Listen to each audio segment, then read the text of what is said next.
This channel does not promote any violent, harmful, or illegal activities. All content provided by this channel is meant for an educational purpose only.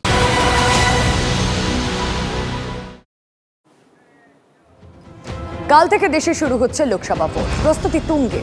আমাদের রাজ্যের 3টি কেন্দ্রে vote কাল। এবারের ভোটে যেসব বিষয় নিয়ে কথা হচ্ছে তার মধ্যে অন্যতম এক দেশ এক ভোট। নির্বাচন ঘোষণার অনেক আগে থেকেই এই নিয়ে চর্চা চলছে, আপনারা নিশ্চয়ই বিষয়টি জানেন। কিন্তু এই এক দেশ এক ভোট বিষয়টি পুরোপুরি জানেন কি? কাকে বলে এক দেশ এক ভোট? প্রস্তাবের সুবিধে অসুবিধে কি? কেন শাসকের সঙ্গে একমত হতে পারছেন না বিরোধীরা? আজকে TV9 স্পেশালে কথা বলবো, জানবো, বুঝবো এই এক দেশ এক ভোটের বিষয়টি। আপনাদের সঙ্গে আমি রুমেলা। সবার প্রথম প্রশ্নে আসা যাক, এক দেশ এক ভোট কি? প্রশ্নটা নিয়ে আমরা পৌঁছে গিয়েছিলাম সাধারণ মানুষের কাছে, বিশেষত তরুণ প্রজন্মের কাছে। তারা কি বলছেন এই বিষয়টি নিয়ে? এটা কি জানেন এক দেশ এক ভোট কি?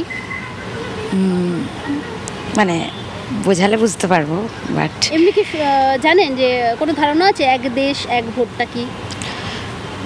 এটা জানেন এক দেশ এক ভোটটা কি? না, এটা সম্বন্ধে আমার কোনো সেরকম জ্ঞান নেই। এক দেশ এক ভোট, হ্যাঁ শুনেছি, অনেক শব্দটা কানে এসেছে ভেসে। তো এটা এক দেশ এক ভোট বলতে মানে বোঝাচ্ছে যে একটা দেশের একটাই ভোট হবে।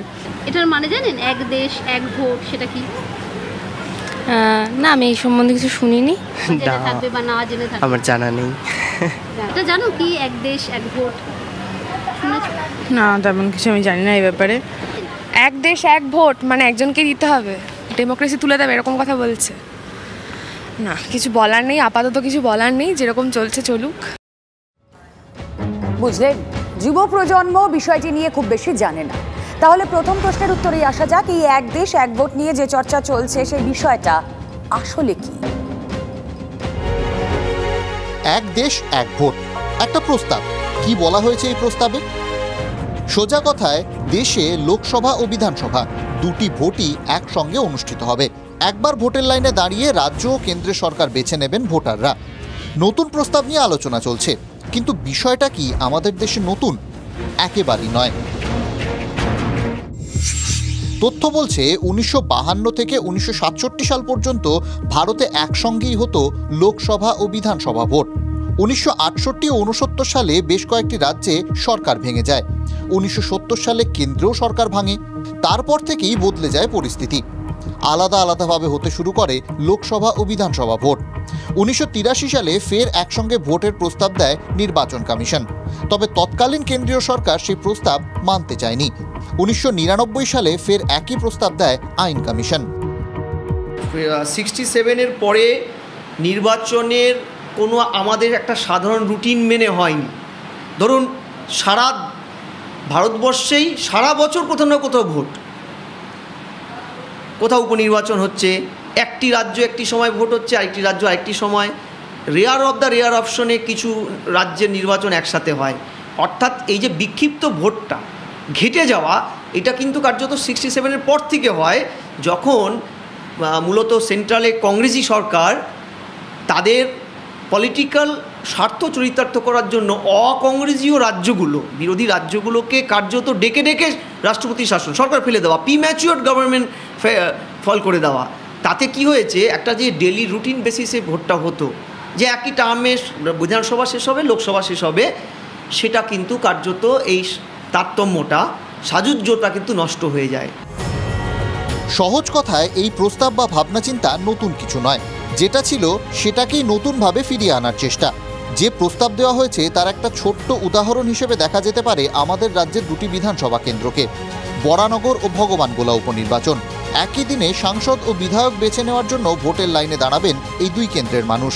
বরানগর কেন্দ্রের কথাই ধরুন, কেন্দ্রের বিজেপি প্রার্থী সজল ঘোষ ও দমদম লোকসভা কেন্দ্রের বিজেপি প্রার্থী শিলভদ্র দত্ত একসঙ্গে প্রচারে বেরোচ্ছেন মাঝে মধ্যেই। একই ছবি দেখা যাচ্ছে সিপিএমের ক্ষেত্রেও। একই সঙ্গে প্রচারে দেখা যাচ্ছে তন্ময় ভট্টাচার্য ও সুজন চক্রবর্তীকে। উপনির্বাচন হলেও এটাকেই মডেল হিসেবে ধরা যেতে পারে। পাশাপাশি উদাহরণ হিসেবে রাখা যেতে পারে ওড়িশা, অন্ধ্রপ্রদেশ, সিকিম ও অরুণাচল প্রদেশকেও। কারণ লোকসভা নির্বাচনের সঙ্গেই হবে এই 4 রাজ্যের বিধানসভা নির্বাচন। এই 4 রাজ্যের মানুষের কাছে এক দেশ এক ভোট।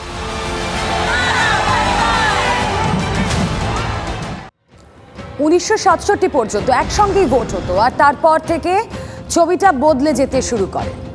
বিশ্বের সব থেকে বড় গণতন্ত্রে এখন গোটা বছরেই কোথাও না কোথাও ভোট হচ্ছে, জারি হচ্ছে আদর্শ আচরণবিধি, যার ফলে অনেক কাজ আটকে থাকছে। বারবার নির্বাচনের জন্য খরচ হচ্ছে দেদার, আর এই সব সমস্যা দূর করতে সেরা উপায় নাকি ওয়ান নেশন ওয়ান ইলেকশন, এমনটাই মনে করে শাসক পক্ষ। কিন্তু বিরোধীরা তা মানতে নারাজ। তাদের মতে এই নীতি প্রয়োগ করলে সুবিধের চেয়ে অসুবিধে হবে বেশি। মোদী সরকার এক দেশ এক ভোট নীতি নিয়ে একটি কমিটি গঠন করে, আর সেই কমিটির প্রধান প্রাক্তন রাষ্ট্রপতি রামনাথ কোবিন্দ, সঙ্গে শাসক বিরোধী সব পক্ষের প্রতিনিধি। তারাই 6 মাসের পর্যালোচনার পর 8টি ভাগে 18,000 পাতার একটি রিপোর্ট পেশ করেছেন রাষ্ট্রপতি দ্রৌপদী মুর্মুর কাছে।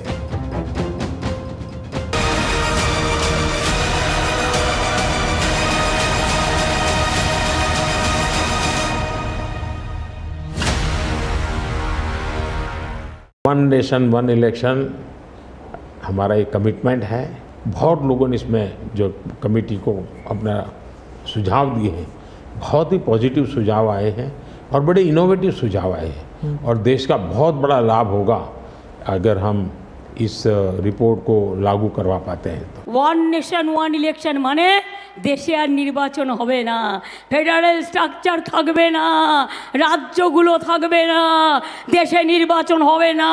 এটা স্বৈরাচারী একনায়কতন্ত্রে সন্ত্রাসযুক্ত স্বৈর সন্ত্রাস সরকার তৈরি হবে। কেন্দ্র ও রাজ্যের শাসক পক্ষ দুটি মত জনতার সামনে তুলে ধরছে। প্রশ্ন, প্রাক্তন রাষ্ট্রপতি রামনাথ কোবিন্দের কমিটি যে রিপোর্ট পেশ করেছে তাতে কি কি প্রস্তাব দেওয়া হয়েছে।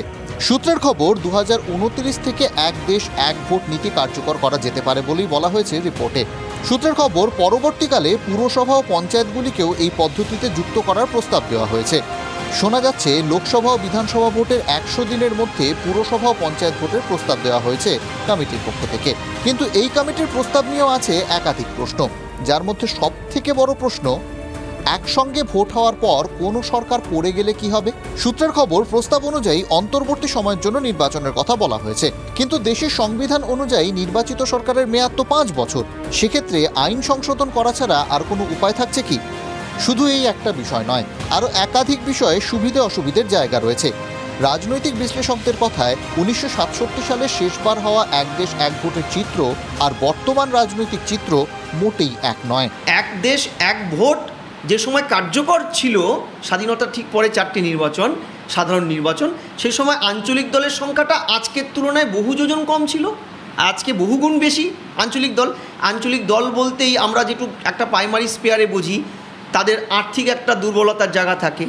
এবার যখন এক দেশ এক ভোট হয়, তখন এখানে তো যদি আপনি ইস্যুর কথাটা বলেন, বিধানসভার ইস্যু নিশ্চয়ই লোকসভার ইস্যু এক নয়, কিন্তু যখন দুটো আঙ্গিক একসাথে হচ্ছে, তখন একটা জেনারেল ভোটার কিন্তু লোকসভার আঙ্গিকে বিধানসভাটাকে গুলিয়ে ফেলবে, কিংবা ঘুরিয়ে যদি বলেন, যারা সর্বভারতীয় দল, যারা বড় দল, যাদের আর্থিক সামর্থ্য অনেক বেশি, তারা কিন্তু ভোট ময়দানটাকে কার্যত স্থানীয় যে ইস্যুগুলো তাকে সাপ্রেস করে সর্বভারতীয় ইস্যুগুলোর আঙ্গিকেও বিধানসভাটা বের করে দেবে। তার অর্থাৎ আপনি যদি ঘুরিয়ে বলেন, মানে পলিটিক্যাল এথিক্সে কিন্তু সর্বভারতীয় দল এগিয়ে যাবে। ভোটের লড়াইটা রাজনীতিরই তো একটা অংশ। স্বাভাবিকভাবেই জনতা এক দেশ এক ভোট নিয়ে যত কথা বলছে, তার থেকেও বেশি কথা বলছেন রাজনীতির মানুষরা। তুলে ধরছেন একাধিক দিক। বিরোধী দলগুলোর একরকম দাবি, আবার শাসক পক্ষের আরেক রকম দাবি। দুই দাবির মাঝে জনতা। রাজনৈতিক বিশ্লেষকের মতে এক দেশ এক ভোট বাড়তি সুবিধা দেবে সর্বভারতীয় দলগুলিকে।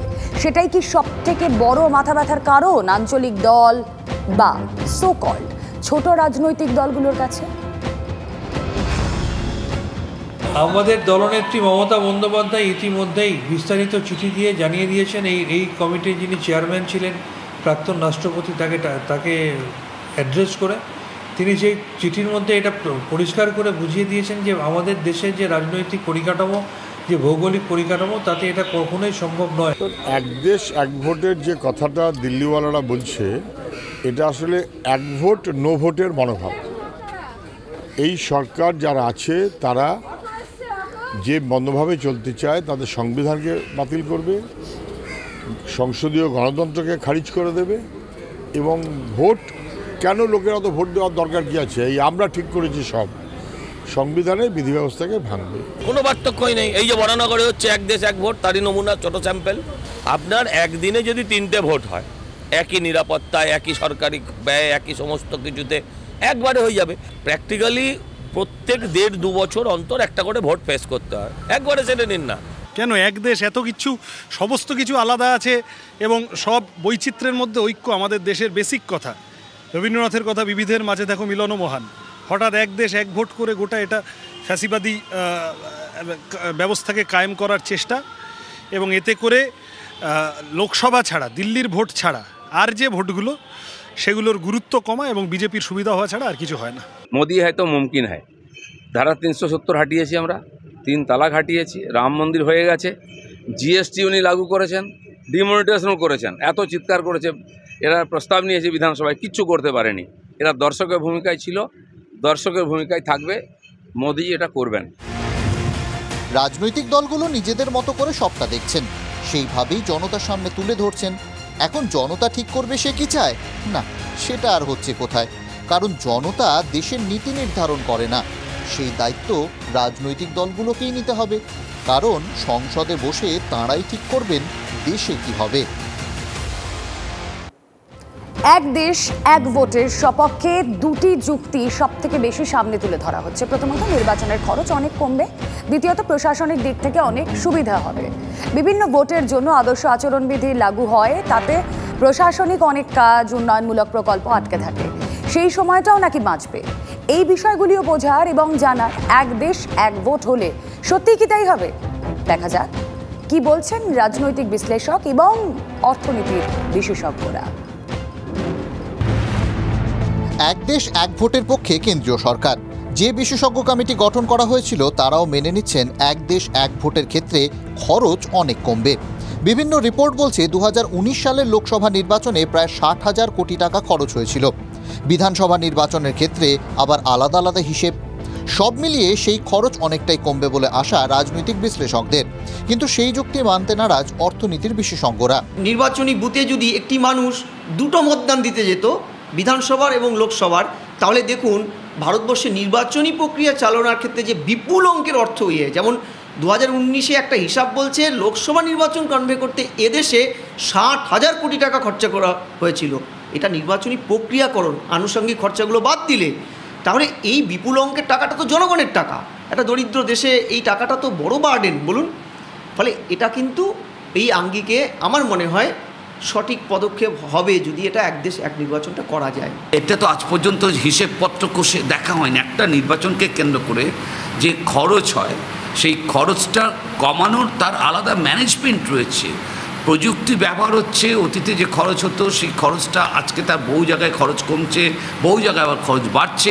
এটা সম্পূর্ণ ভিন্ন আলোচনা, যেটা বলা হয় যে ডিসকোর্স। এই যে ডিসকোর্সটা, এটা একেবারে অর্থনীতির আলোচনাই নয়, এটা পুরোপুরি একটা রাজনৈতিক মতাদর্শগত।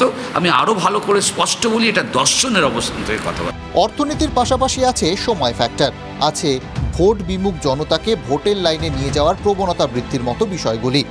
সব মিলিয়ে এক দেশ এক ভোট নিয়ে নানা মুনির নানা মত, আর সব মত এক জায়গায় এসে একমত তৈরি হওয়াটাই সব থেকে বড় চ্যালেঞ্জ।